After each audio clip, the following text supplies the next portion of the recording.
9 semi ব্যাসার্ধ এবং 15 semi উচ্চতা বিশিষ্ট একটি শঙ্কু গলিয়ে 45 সেমি উচ্চতার একটি সিলিন্ডার তৈরি করা হয়। সিলিন্ডারের ব্যাস চেয়েছে। শঙ্কু গলিয়ে সিলিন্ডার তৈরি করা হচ্ছে, মানে দুটোরই আয়তনটা সেম থাকবে।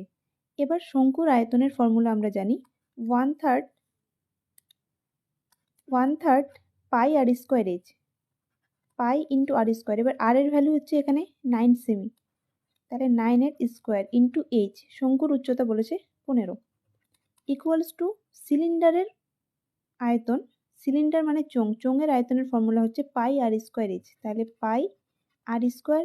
এবার সিলিন্ডারের উচ্চতা দিয়েছে 45 ইন্টু 45, এখান থেকে সিলিন্ডারের ব্যাস চেয়েছে, মানে এখান থেকে আর এর ভ্যালু বার করব, তাহলে পাই পাই ক্যান্সেল হবে, তাহলে আর স্কোয়ার ইকুয়ালস টু হয়ে যাবে এখানটায় 9 স্কোয়ার ইন্টু এটা কাটলে হয়ে যাবে 5/45, ঠিক আছে। তাহলে 9 ইকুয়ালস টু 9, একটা 9 থাকলো, তাহলে আর স্কোয়ারের ভ্যালু যদি 9 হয় তাহলে আর ইকুয়ালস টু হবে 3।